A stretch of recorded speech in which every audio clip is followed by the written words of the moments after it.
Hello and welcome to week 8 in the psychology of adulthood. Apologies for last week. Technical difficulties have been addressed, and here we are again. Now, chapter 8, excuse me, focuses on generativity. Now, we're drawing again from Erikson's theory, and we look at generativity as essentially the longest period of time covered by Erikson's theory, the time where we're doing the stuff. We're creating essentially what will be our legacy. When we look at later stages, we're doing the work of our life. We're raising our kids, we're doing our hobbies, we're developing our careers, we're developing our relationships. We're doing the stuff of life. And it is, as I said, the longest of all of these. So, some of you are on the cusp of this. If you're still in young adulthood, or you're actually in the process of developing. In fact, I would say all of you, since you're in college, are developing the skill set necessary for a revised version of your generativity. And kind of using these terms here to describe, you're basically going through a career change. Some of you are doing it at traditional ages. You're coming into 18, 19, 20, 21, going into, first, I won't say serious because I think jobs are pretty serious, but the one that is going to shape a large part of your identity. And you're preparing to do that. Some of you are sort of coming back for a new and improved, hopefully, version of yourself. Or maybe that version of yourself is now done. It's completed. You've raised your kids, let's say, or you did that corporate job, or you did that social work, and now you're ready to do something else. And just another phase. Now, this kind of idea of linear progress that's really falling by the wayside. We're actually seeing this sort of cyclical process, even if we're in the same field. Even if I got into social services, got a psych degree and then master's in counseling, and just had all kinds of different jobs. Retraining for things, taking trainings and doing all that kind of thing. And then eventually producing what is now my life career, the one I'm obviously the most into and happy about. So, regardless of wherever you are in that process, you might be deep into generativity. Maybe getting a degree is simply one of those things that is an important part of your generativity. I will share with you that the advantages of having a doctorate for me financially were not really, I didn't get a raise for it. I know that's atrocious, should have. Didn't get a raise for it. All kinds of opportunity, all kinds of doors opened up. For me, it was a bucket list item. It was one of the things, one of the boxes I wanted to check off in my life to feel generative. It just has always been there for a very long time, and I was able to check off that box. You probably have those boxes too. Maybe your bachelor's degree, master's degree, maybe your own PhD someday, and you get those boxes checked off there. Now, within that context, the discussion actually does this. I ask you, and for some of you, I know this is a struggle, just because you don't do this a lot, or maybe somebody back in your life, somebody on your looking glass committee convinced you that you're not good at anything. But I'm going to ask you to report out in the discussion board what you're good at, what you are an expert at. For one thing, you're an expert at you. So you've been doing you for quite a long time, and you've become pretty good at it. And so there's certainly that. But there might be skills that you have. Well, there's going to be skills that you have. There's going to be experiences that you have. There's going to be things that you feel confident about. And I want you to discuss those particular skills and talents and what they mean in terms of your pursuit of generativity. What role will they play? So some of you might, this is social sciences. A lot of you are going into the field of working in social work or working in human services and stuff like that. You have a skill set that dates back to elementary school in terms of the ability to communicate, read people's feelings, and all that stuff. That's what I'm talking about, what you're really good at and how that might shape. You're going to take that skill, you're sharpening that sword with education and experience, and you're going to go out and you're going to use that expertly to create the generative part of your life. So that's the discussion.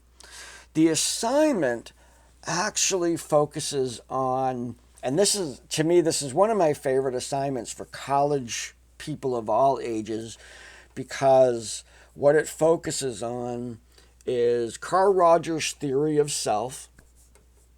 And Carl Rogers' theory of self, as often portrayed as three circles overlapping. And those circles, those three circles, represent three selves that everybody has.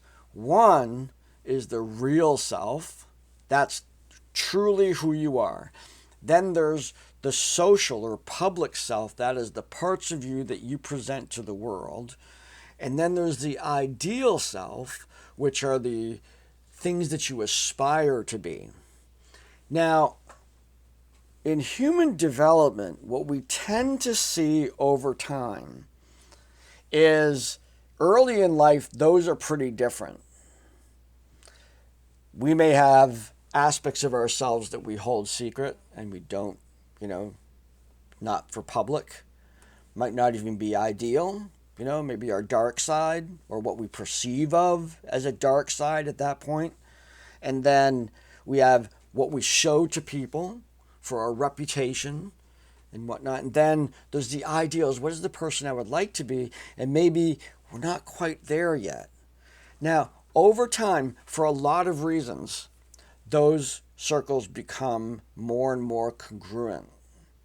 So by the time we are relaxed, sitting in that rocking chair, as you may know, sometimes elderly people pretty much, who they are, who they strive to be, and who they put out to the public is pretty much the same thing. Grandma and grandpa say what's on their mind. They're not really worried about what you think about it.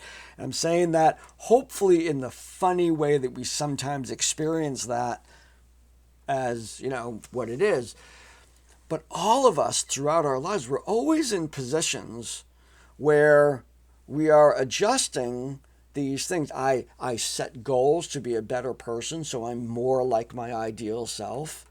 I come to terms with who I am and the things that are changeable and the things that are not. And I may decide to say, hey, this is who I am. I'm ready for that to be a public thing. And certainly, as I'm saying this, we think about individuals of different sexual orientation, different gender identities, and certainly those, who a person really is and who they are in public kind of thing. As those circles start to merge, it can be full of energy, full of fun, but it's also, of course, it can be full of pain and rejection. And so these are not easy things to bring all together. So what I'm asking you to think about is, in regard to just about anything, but in regard to generativity, if you kind of think like the person I want to be known, our legacy, my legacy, if you think about that, pieces of my identity describing the real, public, and ideal selves in that, and then reflect a little bit about, well, how congruent are they, or how not congruent are. You might be in the process of making them more congruent. That's perfectly fine. We're not there yet. You're in school, you're exploring, we're growing.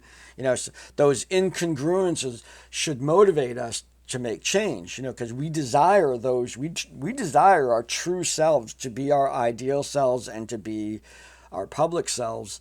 So we're striving for that. And Another thing in terms of the ideal self, sometimes what we do in order to bring us more in line with our ideal selves, we come to terms with our limitations. So maybe I want to be a world famous bass player, but maybe I'm just not that good. And so that ideal self, maybe I kind of bring it down a notch. I'm like, okay, I want to be true to myself, but maybe if I change the ideal a little bit, maybe if I compromise those lofty goals that I had and accept the limitations that I have, that's fine too. Works on all of these circles.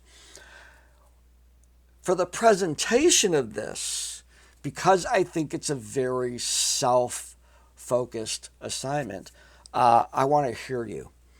So I'm asking you to do a slideshow in your favorite slideshow tool of choice and add a voiceover to it, record a voiceover. Now, there's lots of assignments like this in many of my classes, and many people who are using online versions of tools find some limitations in this. This is a lot of data. The online version of PowerPoint doesn't have this feature. It's hard to get by. Here's what I suggest. If you're a PC person, it'll be PowerPoint. If you're a Mac person, it's going to be Keynote. If you can find a computer that has PowerPoint, Keynote, PowerPoint on the Mac, anyway, and you just go to Slideshow, record narration. It is built into both of those applications. It is the easiest way to do that. So just find somebody who has a computer like that, borrow one in the library or something like that so you can do this one assignment.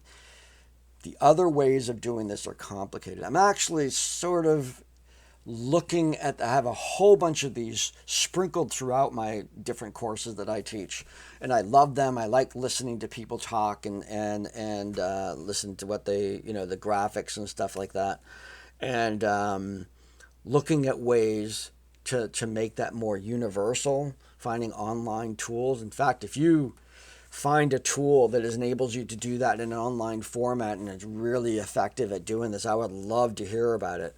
And so I can provide more options than just PowerPoint and Keynote for students. So that would be cool to hear if you had another way of doing this.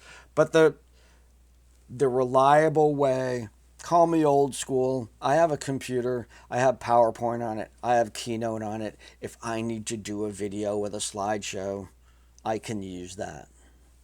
Simple as that. Could also do something like this. You could set up your phone to do just record a narration like this. You could use your editing tools, just create your slideshows, throw them onto your phone, and then you can use your movie editor.